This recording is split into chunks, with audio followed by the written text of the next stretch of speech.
అమ్మవారిని చేసిన స్తోత్రాలు ఉన్నాయనుకోండి, అవి ఆ సందర్భంలో అయిపోయినవి కావు.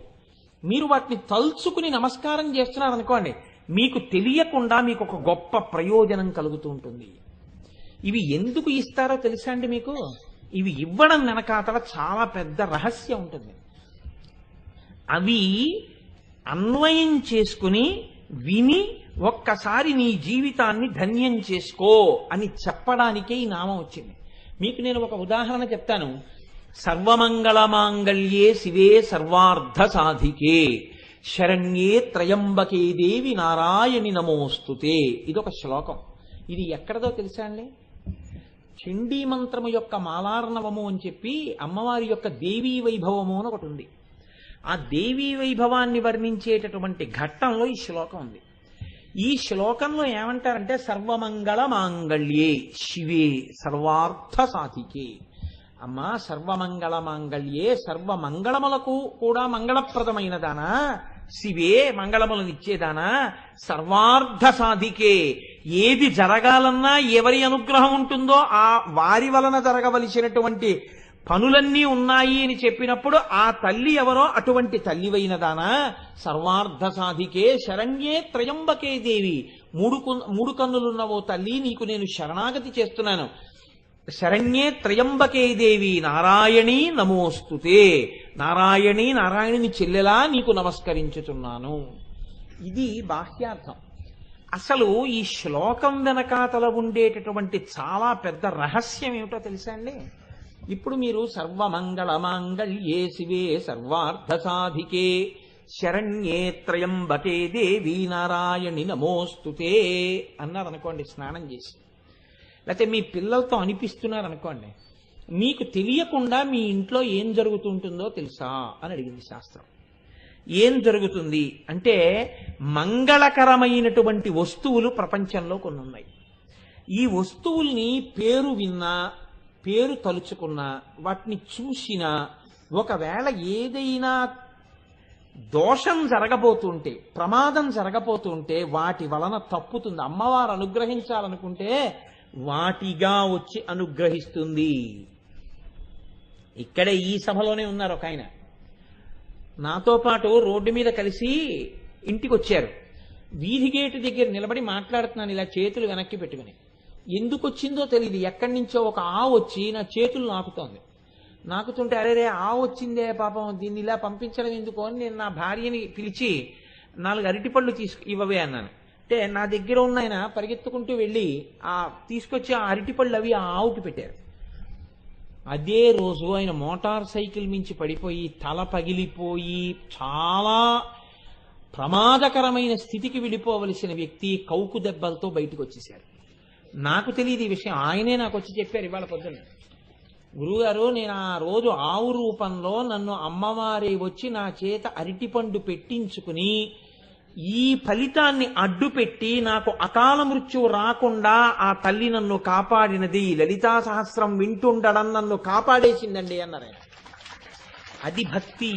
కాబట్టి చూడండి, కొన్ని వస్తువులు ఉంటాయి. ఈ శ్లోకం చెప్పినప్పుడు ఏమవుతుందంటే ఆ వస్తువులనన్నిటినీ చూసిన ఫలితం, ఆ వస్తువులన్నిటి పేర్లు మీరు చెప్పిన ఫలితం మీ ఖాతాలో వేస్తారు. ఏవి ఆ వస్తువులు? ఆ పేర్లు వింటే చాలండి. ఒక్కసారి ఆ పేర్లు విన్నా, వస్తువుల్ని ముట్టుకున్నా చాలు. అవి మొట్టమొదటిది బ్రహ్మవేత్త. ఎవరు బ్రహ్మవేత్త అయి బ్రహ్మజ్ఞానంతో ప్రకాశిస్తూ ఉంటాడో, పరమ భక్తి జ్ఞానముల యొక్క ఆలవాలమై ఉంటాడో, అటువంటి మహాపురుష దర్శనమే చాలు దౌర్భాగ్యములు నశిస్తాయి. రెండవది గోవు. ఆవు కనపడినా, ఆవుకి మీ చేత్తో ఏదైనా పెట్టినా, ఆవు కనపడగానే మీరు చెప్పులు విప్పి దాని పృష్ఠభాగానికి నమస్కారం చేసి వెళ్ళిపోయినా, దాని గంగడోలు ముట్టుకుని నిమిరినా, ఆఖరికి ఇంత పండో కాయో మీరు ఆవుకి పెట్టినా, అది ఉత్తర క్షణంలో సాక్షాత్ మీరు లలితాపరాభట్టారికకే పెట్టిన మహానైవేద్యమై మిమ్మల్ని కాపాడుతుంది. గోవు అమ్మవారు పరమమంగళప్రదమైన వస్తువు లోకంలోది. 3 అగ్నిహోత్రము. అగ్నిహోత్రం ఎక్కడైనా మంట కనపడింది అనుకోండి, మంట పరమ పవిత్రము. మంటకి అసలు అశౌచం అన్నది ఉండదు. శవాన్ని కాల్చినా మంట మంటే, దానికి ఏం అశౌచం ఉండదు. పాలు కాచినా మంట మంటే, నిత్యాగ్నిహోత్రంలో అగ్నిహోత్రమైనా మంటే, మంట అంత గొప్పది, అందుకే మంట ఎక్కడున్నదో ఆ మంట అంత మంగళప్రదమైన వస్తువు. 4 బంగారము, బంగారము యొక్క దర్శనం చేత పాపములు పోతాయి. 5వది వెన్న, పాలు తోడు పెట్టి పెరుగు చేసి పెరుగులో కవ్వం పెట్టి చిలికిన తర్వాత వచ్చేటటువంటి వెన్న ఏది ఉన్నదో ఆ వెన్న పూస చూసిన వెన్న వెన్న అని మీరు అన్న ఇంట్లో దాని వలన మీకు మంగళములు కలుగుతాయి. అందుకే కృష్ణ భగవానుడు ఎక్కడుంటాడు అంటే ఎక్కడ వెన్న ఉంటుందో అక్కడ ఉంటాడు. మీకు మంగళములను ఇవ్వడానికి ఆయన వెన్న తింటాడు. పరమ మంగళప్రదమైన వస్తువులలో వెన్న ఒకటి. అందుకే పాడి పంట ఉన్న ఇల్లండి అంటారు, అదో ఐశ్వర్యం. అంటే అక్కడ వెన్న దొరుకుతుంది. తర్వాతది సూర్యుడు పరమమంగళప్రదమైనటువంటి బింబం. సాక్షాత్ మాంసచక్షువుకి కనపడేటటువంటి ఒకే ఒక్క పరమేశ్వరమూర్తి సూర్య భగవానుడు. అందుకే సూర్య దర్శనం ఒక్కసారైనా నమస్కారం చేయకుండా అసలు ఆ రోజు గడపకూడదు. తప్పకుండా ఒక్కసారైనా సూర్యబింబానికి నమస్కారం చెయ్యాలి. అసలు సూర్యబింబానికి నమస్కారం చేయకుండా రోజు గడిపేస్తే అంతకన్నా కృతజ్ఞత ఇంకొకటి లేదు.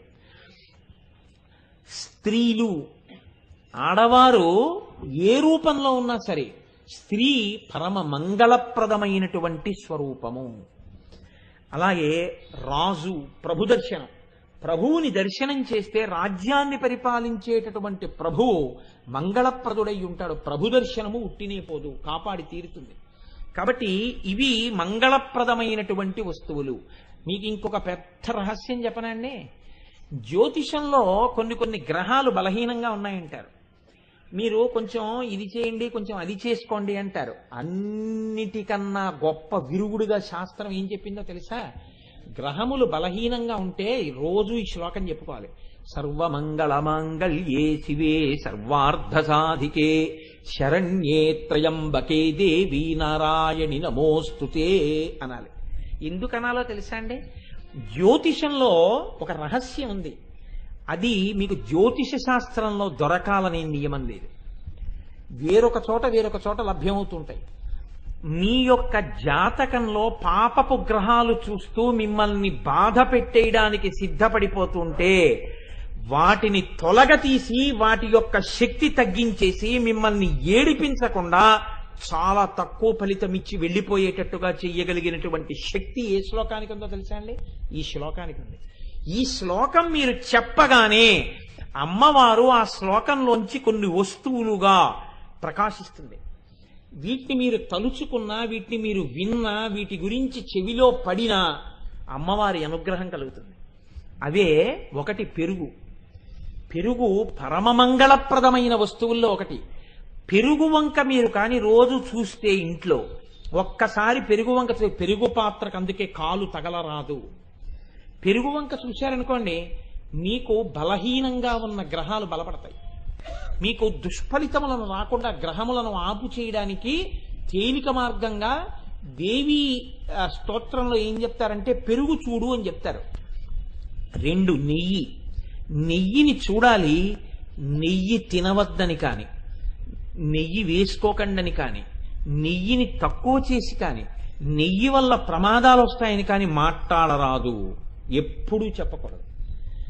ఏమని చెప్పాలంటే, మీరు నెయ్యి తినకండి ఎక్కువ అని చెప్పవలసి వచ్చింది అనుకోండి, ఏమని చెప్పాలని అడిగింది శాస్త్రం. మీరు పరిశేచనానికి అభికారంగా మాత్రమే నీతిని ఉపయోగిస్తూ ఉండండి చెప్పాలి. అంతేకాని మీరు నెయ్యి తినకండి అని ఎప్పుడూ చెప్పకూడదు. దానివల్ల ఏమవుతుందో తెలుసా అండి? వెంటనే మీకు బలహీనంగా ఉన్న గ్రహాలు ఏమున్నాయో అవి బాగా పాప ఫలితాన్ని ఇస్తాయి. అలా మాట్లాడకూడదు. అందుకే కొన్ని వస్తువుల గురించి తెలిసి మాట్లాడాలి తప్ప తెలియకుండా మాట్లాడకూడదు అసలు. అందున మీకు ఇంకొక మాట చెప్తున్నాను, మీకు బాగా జ్ఞాపకం ఉండడానికి చెప్తున్నాను. అమ్మవారి గురించి ఉపన్యాసం చెప్పేవాళ్ళు ఎవ్వరి దగ్గరికి వెళ్ళి మీరు నెయ్యి తినద్దని చెప్పకూడదు. ఆయన తింటున్నాడో తింటలేదో మీకు అనవసరం. ప్రయత్నపూర్వకంగా వెళ్ళి అమ్మవారి గురించి ఉపన్యాసం చెప్తున్న వాడి దగ్గరికి నెయ్యి తినకండి అని మీరు చెప్తే మీ ఖాతాలో పాపం వేస్తారు. నేను అబద్ధం చెప్పాననుకుంటే ఈ అధ్యాయం దేవీ భాగవతంలో ఉందో లేదో మీరు చదువుకోండి. అలా చెప్పకూడదు. కొన్ని పరమమంగళప్రదమైన వస్తువులు ఉంటాయి, వాటి గురించి ఎన్నడూ అన్యంగా ప్రస్తావన చేయరాదు. కాబట్టి నెయ్యి, పాల గిన్నెకి అందుకే కాలు తగలరాదు. అందుకే కొత్తింట్లోకి వెడితే పాలు పొంగిస్తారు. పాలవంక మీరు చూసి పాలకి నమస్కారం చేస్తే మీ గ్రహాలు బలపడతాయి. మంగళప్రదమైనటువంటి వస్తువు, అందులో అమ్మవారు ఉంటుంది. సిద్ధార్థము, మీరు కష్టపడి సంపాదించి తెచ్చుకున్న డబ్బు అంతా బ్యాంకులో పెట్టకూడదు, కొంత ఇంట్లో ఉండాలి. అందుకే మీరు సిద్ధంగా తెచ్చుకున్న డబ్బు ఒక్కసారి చూసి నమస్కారం చేస్తే మీ గ్రహములు బలపడతాయి. 2 తర్వాతది పసుపుని ఎన్నడూ కాలు తరగడం కానీ తృణీకరించడం కానీ ఎప్పుడూ చెయ్యరాదు. పసుపు పరమ మంగళ ద్రవ్యము. తులసి పరమ మంగళ ద్రవ్యము. ఇవి జ్యోతిష సంబంధంగా నేను చెప్తున్నవి. తులసి చెట్టు వంక రోజు చూసినా, తులసి చెట్టులో నీళ్లు పోసినా మీకు పాప ఫలితాలని పాపగ్రహాలు విశేషంగా ఇచ్చేయకుండా రక్షిస్తాయి. అమ్మవారు రక్షిస్తుంది తులసిగా. అందుకే ప్రతి ఇంట్లో తులసి పెట్టి నీళ్లు పోయిందంటారు మన వాళ్ళు. కారణం తులసి. అద్దము, అందుకే వేళాపాళా లేకుండా అద్దం బద్దలుగొట్టారా అంటారు. అందుకే పగిలిన అద్దమునందు ముఖము చూసుకొనరాదు. ఇంట్లో అద్దం పగిలిపోయిందనుకోండి, మీరు వెంటనే ఆ అద్దాన్ని విడిచిపెట్టేయాలి తీసుకెళ్ళి. అద్దాన్ని చాలా జాగ్రత్తగా పట్టుకోవాలి తప్ప అద్దం పగిలిపోయేటట్టుగా ఎప్పుడూ ప్రవర్తించరాదు. అద్దము మీ జాతకంలో ఏవైనా గ్రహాలు బలహీనంగా ఉంటే ఇంట్లో అద్దం పగలడం ఒక్కొక్కసారి ఇబ్బంది. అందుకని అద్దమునందు అమ్మవారి యొక్క శక్తి ఉంటుంది. అద్దంలో ఓసారి చూసుకుంటే మంగళం కలుగుతుంది. అందుకే పెళ్లి కొడుక్కి స్నాతకం చేసినప్పుడు అద్దం చూపిస్తారు. చూపించి ఇంక ఇవాళ నుంచి నువ్వు అద్దం చూసుకో అని చెప్తారు. ఎందుకంటే ఆయన 10 కాలాలు ఉండాలి, దానివల్ల ఆవిడ పసుపుతాడు ఉండాలి, ఆ కుటుంబం వృద్ధిలో ఉండాలి. అద్దం మంగళ వస్తువు, అమ్మవారి అనుగ్రహాన్ని ఇస్తుంది. పుష్పము, పువ్వు ఎక్కడన్నా కింద కనపడింది అనుకోండి, ప్రత్యేకించి సువాసిని ఎప్పుడు ఆ పువ్వును అలా వదిలిపెట్టి వెళ్ళకూడదు. తీసి గోడ మీద చెట్ల కిందో పెట్టి వెళ్ళాలి తప్ప పువ్వును అలా విడిచిపెట్టి వెళ్ళకూడదు. అమ్మవారు ఉంటుంది పువ్వులందు. పువ్వు అంత గొప్పది, ఇది గ్రహములను కూడా శక్తినివ్వగలదు. తర్వాతది బిల్వపత్రము. బిల్వపత్రం అంత గొప్పది. దర్శనం స్పర్శనం పుణ్యం, స్మరణం పాపనాశనం. తలుచుకున్నా చాలు, చూసినా చాలు, ముట్టుకున్నా చాలు బిల్వవృక్షాన్ని. మనకి ఇక్కడ దేవాలయంలో బిల్వవృక్షం పక్కనే అమ్మవారు ఉంటుంది. అది విచిత్రం. అందుకే అంత శక్తివంతురాలు. కాబట్టే లలితా సహస్రం ఉపన్యాసాలు చేయించి కోటి కుంకుమార్చన చేయిస్తోంది ఆవిడ. బిల్వపత్రము. ఆ తరువాతది ఎవరో తెలుసా అండి? సువాసిని. బొట్టు పెట్టుకున్న ఆడదాన్ని కానీ మీరు ఇలా ఒకసారి చూసి నమస్కారం చెయ్యగలిగితే మీకు జాతకంలో బలహీనంగా ఉన్న గ్రహాలు కూడా మిమ్మల్ని ఇబ్బంది పెట్టలేవు. సువాసిని దర్శనం అంత గొప్పది. అందుకే సువాసినియే అమ్మవారు. సువాసిని కానీ అమ్మవారిని ఒక్కసారి పైనుంచి కిందకి, కింద నుంచి పైకి చూసింది అనుకోండి, అమ్మవారు ఎంత సంతోషపడిపోతుందంటేనండి, పరవశించిపోయి తల్లి ఉత్తర క్షణంలో ఆ సువాసిని యొక్క సౌభాగ్యాన్ని మరింత బలవత్తరం చేసేస్తుంది. చేసి పొంగిపోతుంది ఆవిడ. కాబట్టి సువాసిని.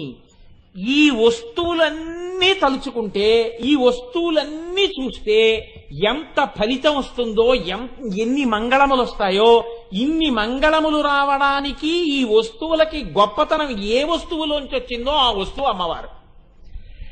ఆవిడ్ని తలుచుకోవడానికి ఈ శ్లోకం ఎవరు చదువుతారో దేవీ మహాత్మ్యంలోంచి వారు ప్రతి ఈ వస్తువులన్నీ రోజు వెళ్ళి చూసినట్టే. రోజు ఈ వస్తువులన్నీ పరమ పవిత్రంగా చూసి నమస్కారం చేసుకున్నట్టే. కాబట్టి ఈ శ్లోకం ఎక్కడ చెప్తారో ఆ శ్లోకం విన్నా, శ్లోకం చదివినా అటువంటి వారికి అమ్మవారి అనుగ్రహం అంత కలుగుతుంది. ఉట్టినే చెప్పలేదండి. బ్రహ్మోపేంద్ర మహేంద్రాది దేవ సంస్కృత వైభవాన్ని ఆ శ్లోకం చెప్పుకో తరించిపోతావు. ఇప్పుడు మీరు చెప్తారా చెప్పరా అని చెప్తే ఎందుకు చెప్పరు? ఎవరు చెప్పరు? కాబట్టి నేనంటాను, మీరనండి. సర్వమంగళ మాంగళ్యే శివే సర్వార్థ సాధికే శరణ్యే త్రయంబకే దేవి నారాయణి నమోస్తుతే. ప్రతిరోజు స్నానం చేయగానే ఒక్కసారి సూర్యబింబం వంక తిరిగి నమస్కారం చేస్తూ ఈ శ్లోకాన్ని కానీ మీరు ఇంట్లో చెప్పారనుకోండి, చక్కగా ఇంట్లో పిల్లలకి కూడా ఈ శ్లోకం నేర్పితే ఇల్లు 10 కాలాలు చక్కగా సౌభాగ్యవంతంగా సంతోషంగా ఉంటుంది అమ్మవారి అనుగ్రహంతో.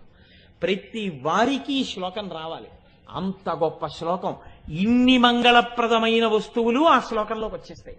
మీరు ఇవన్నీ చూసినట్టే, ఇవన్నీ నమస్కారం చేసినట్టే.